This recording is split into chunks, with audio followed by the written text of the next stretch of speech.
No millionaire CEO took his twins on a blind date, pretended to be broke. Everything changed when she offered to pay the bill.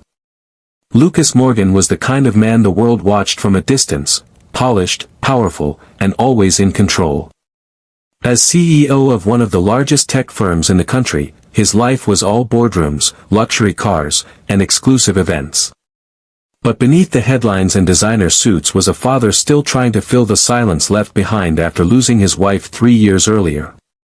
Since her passing, Lucas poured everything into raising his 6-year-old twins, Emma and Eli, hoping to give them the warmth he was now struggling to remember. Dating again seemed impossible. He had tried once or twice, but each time, the moment women discovered who he was, their tone changed. Conversations shifted to yachts, money, and power, never family, love, or purpose. So when his sister set him up on a blind date with a woman named Grace, he hesitated. "Just be yourself," she said. "The real you." Lucas thought about it. Then, he did something outrageous. He traded his Ferrari for his nanny's old sedan, dressed in jeans and a flannel shirt, and brought Emma and Eli along. "We're all going to lunch," he told them with a wink. "Let's make it fun." The small, family-run diner was Grace's choice.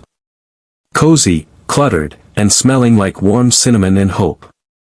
She was already at a booth when they arrived. No makeup, hair in a ponytail, eyes that smiled before her lips did. She stood to greet them, clearly surprised by the twins, but delighted. "I wasn't expecting a double date," she joked, reaching down to shake hands with Emma and Eli. "But I'm game." From the first moment, she was different. She didn't flinch when Lucas mentioned he worked in software support. She didn't ask about stocks or houses or vacations. She asked about parenting, about bedtime stories, and how Lucas managed to do it all. She taught 3rd grade, she said. Loved books and baking, and believed in kindness more than ambition.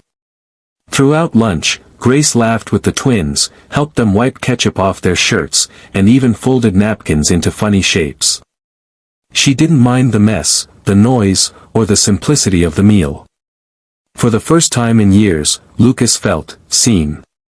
Then came the check. Lucas reached for his wallet, and froze. He'd left his real one at home to keep up the act, forgetting the nanny's car had no cash or cards. Embarrassed, he stammered, I actually forgot my wallet. I'm so sorry." Without hesitation, Grace smiled and said, "It's okay. I'll get it. It's just lunch. Besides, you brought me the best company I've had in a long time." She winked at the twins, then waved the waiter over. Lucas was stunned.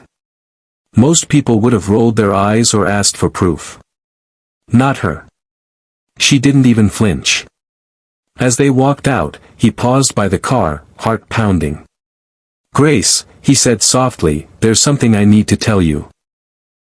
She turned, curious. "I wasn't completely honest today. I'm not a tech support guy. I'm the CEO of Morgan Tech." Her eyebrows lifted, but she didn't look angry. Just thoughtful. "I pretended to be broke because I wanted to see if someone could like me, without the titles and the wealth." She looked down at Emma and Eli, then back at him. "You didn't need to pretend to be broke, Lucas. You just needed to be real, and you were, especially when you showed up here with these two." He waited for judgment, for some sign of disappointment or awe.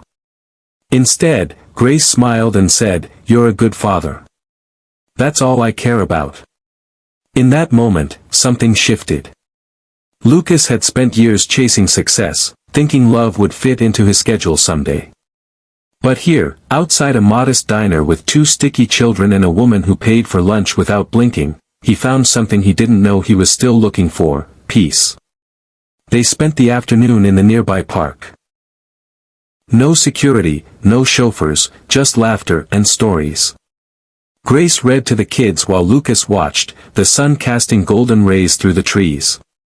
He didn't want the day to end. Weeks turned into months. Grace didn't care for the spotlight, but she adored the twins and never treated Lucas differently, no matter how many headlines his name made. And as for Lucas, he finally understood what real wealth looked like. It wasn't in bank accounts or skyscrapers. It was in ketchup-stained shirts, in napkin animals, in a woman who offered to pay the bill without hesitation. It was in love, quiet and unassuming, but strong enough to change everything. Because sometimes, the richest moments in life come from those who ask for nothing in return.